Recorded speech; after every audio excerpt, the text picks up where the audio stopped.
তাই রাধে রাধে বন্ধুরা, আজকের এটা একটা সুজি প্যাকেট নিয়ে তোমাদের সামনে চলে এলাম। সকাল সকাল সুজি কি করব, এই যে সুজি আর নারকেল দিয়ে দারুণ একটা পিঠে বানাবো। যেহেতু শীতকাল পড়ছে, তো শীতকালে তো নতুন ধরনের পিঠে হয়। তো চলো কড়াই বসিয়ে দিয়েছি। বাড়ি থেকে মা গুড় নিয়ে এসেছিলো, সেই গুড়টা ছিল।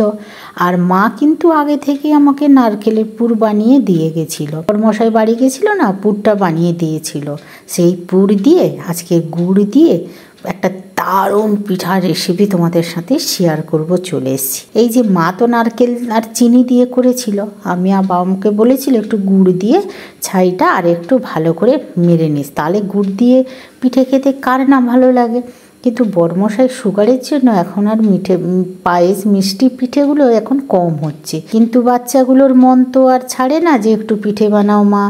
মা এত ভালোবেসে নারকেলের পুর বানিয়ে দিল, তুমি আমার মায়ের। আমার মা নেই, আমার বড়মশাই বলে আমার মা নেই, কিন্তু আমার শাশুড়ি মা দিল হাতের একটু ভালোবাসার ছোঁয়া। এই বলতে বলতে একটু আদার টুকরো দিয়ে দিলাম। আর এদিকে দেখো বাদামটাকে ভেজে রেখেছিলাম, এটাকে একটু মিক্সিতে আমি ঘুরিয়ে নেব।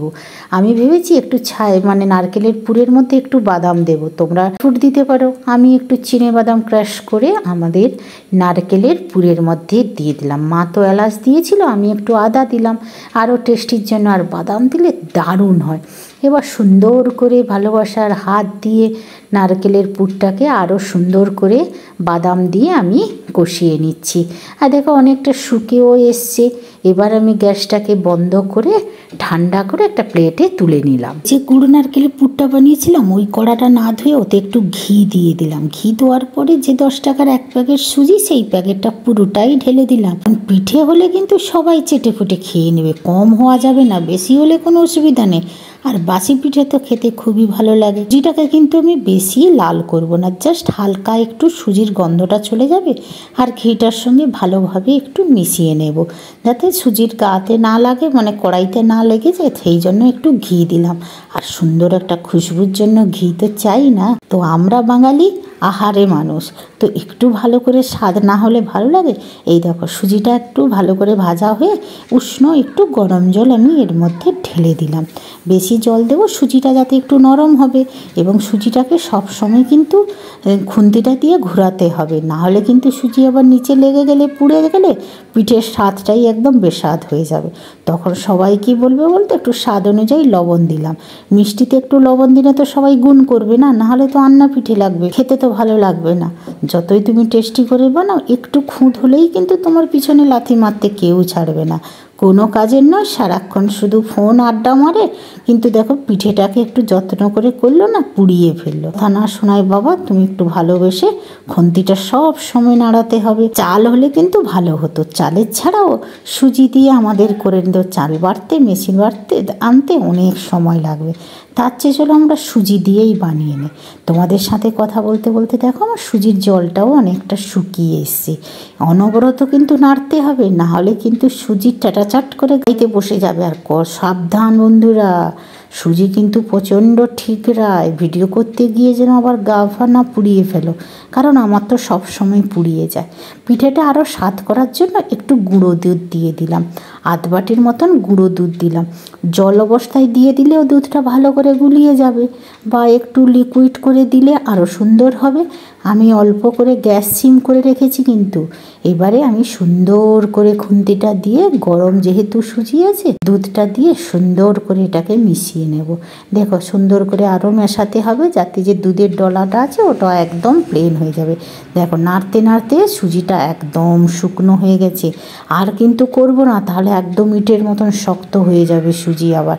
চলো একটা থালাতে আমি ঘি একটু দিয়েছি, ঘি দিয়েই আমি কিন্তু এই সুজির মণ্ডটা তুলে নেব। তোমরা এখানে চাল দিয়ে করতে পারো, চালের গুঁড়ো দিয়ে।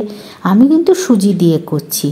এইবারে জাস্ট সুজিটা একটু ঠান্ডা ঠান্ডা হবে, হাতটা একটু জলে ভিজিয়ে নিয়েই সাটাসাট করে এখানে মারতে চলে এসলাম।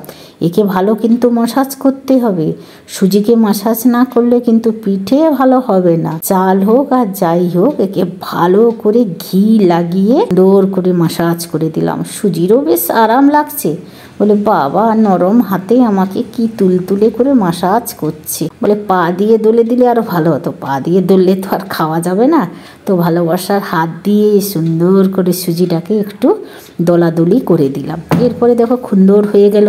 হাতটাকে একটু ভিজিয়ে নিয়ে এই যে দেখো বাটির মতন করে নেব। করে এই যে নারকেলের পুরটা রেডি করে রেখেছিলাম, লম্বা লম্বা করে এই পুরের মধ্যে দিয়ে একদম লম্বা লম্বা রোল করে দেবো। এটা কিন্তু পুলি হবে না, পুর পিঠার মতন হবে না, এটা একদম লম্বা লম্বা যে আমাদের মিষ্টি দোকানের লট চমচম পাওয়া যায় না, সেই লট চমচম আকারে এই যে করতে হবে। একদম ইজি পদ্ধতিতে এই ভিডিও করছি বলে একটু সময় লাগছে, না হলে কিন্তু এতক্ষণে আমার পিঠে বানানো হয়ে ভাপানোই হয়ে যেত। আবারও একটা তোমাদের বানিয়ে আমি দেখিয়ে দিচ্ছি। দেখো আবার একটা ছোট্ট বাটি করলাম, নারকেলের পুরটাকে লম্বা করলাম, এর মধ্যে ডাললাম, দিয়ে সুন্দর করে আঙুল দিয়ে টিপে টিপে আবার হাতের সাহায্যে ওকে একটু দুলে দিলাম। এদিক ওদিক নাড়া নাড়া করে লম্বা লম্বা করে বানিয়ে রেখে দিলাম। ওই লম্বাটা আবার খারাপ সেন্সে নিও না কিন্তু, এই লম্বা লম্বা করে এই যে ঘি থালার মধ্যে আস্তে আস্তে করে এই যে সব রেখে দিলাম। রেখে ওদিকে কিন্তু হাঁড়ি কড়াইতে আমি কিন্তু গরম জলের উপরে ছালনি বসিয়ে দিয়েছি। তোমাদের কাছে যেমন গ্রামে হলে পিঠে ভাপার কিন্তু পাওয়া যায়, যেমন সরাতে করে ফুটো করে দেয় বা জালনিতে করে বসানো যায়। এখানে আমি কিসে করছি সেটা তোমাদের দেখাবো। আরে ভাই, তোদের আমি সাজাচ্ছি, তোরা কেন খাপ খাচ্ছিস না? একটা ফুল বানাতে চাইছি, ফুলটাও হতে দিচ্ছে না। এই মাঝখানে ফাঁকার মধ্যে একটা মোমোর শেপ করে, মোমো না মোদকের শেপ করে বসিয়ে দিলাম। কেমন লাগছে বলো তো? দারুণ লাগছে না? এই দেখো কড়াইতে জল দিয়ে একটা ছালনি বসিয়ে দিয়েছি।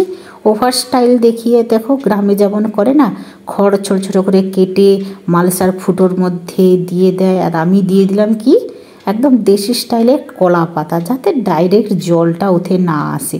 একটু কলা পাতা বেশি দিলে ভালো হতো, তো যতটাই আছে সেইভাবে আমি সুন্দর করে লাগিয়ে দিলাম।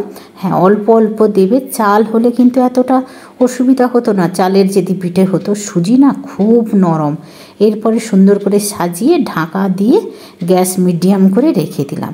এরপরে 10 মিনিট পরে দেখো আমার পিঠেটাকে তোমাদের দেখাচ্ছি, হাত দিয়ে দেখালো, দেখো অনেকটা সফট হয়ে গেছে আর নরম হয়ে গেছে। এবারে ছালনিটা ওখান থেকে তুলে নিয়ে একটু ঠান্ডা করে তারপরে তোমাদের পরিবেশন করে দেখাচ্ছি। ঠান্ডা হয়ে গেছে, একটা দেশি স্টাইলের কলা পাতা নিলাম, উপর থেকে একটু নারকেল কুড়িয়ে এর মধ্যে দিয়ে দিলাম। ওই যে বললাম লট চমচম বানাবো, তাই দেখো ওই যে গরম গরম অবস্থায় নারকেলগুলো জড়িয়ে এর মধ্যে সুন্দর করে সাজিয়ে দিচ্ছি। দেখো লম্বা লম্বা করে লট চমচমের মতন হয়েছে না? চমচমে তোমরা যদি নারকেল সদ্য কুড়ে না হয়, বাজার থেকে না নারকেলের পাউডার পাওয়া যায়, ওই নারকেল পাউডারটাই করলে কিন্তু এতে গাটায় ভালোভাবে জড়িয়ে যেত। এটাই ভুল করেছি। এই নারকেলটা যদি আমি একটু কড়াতে গরম করে নিয়ে তারপরে জড়িয়ে দিতাম তাহলে খুব ভালো হতো। বলে না চোর পালালে বুদ্ধি বাড়ে, ওই অবস্থা আমার হয়েছে। এরপরে সুন্দর করে নারকেল দিয়ে আমি দেখো একদম সাজিয়ে দিলাম। দেখতে হয়েছে না সুন্দর তেমনই, আর খেতেও তেমনই হয়েছে। দেখো মনে হচ্ছে না যে বাজারের লট চমচম আসছে? আমার বাড়িতে আজকের আমি কিন্তু সুজি দিয়ে লট চমচম বানালাম। তোমরাও অবশ্যই একবার এই পদ্ধতিতে বানিয়ে খাও, দারুণ লাগবে। এতে তো কত রকমের তোমরা পিঠা বানাতে জানো।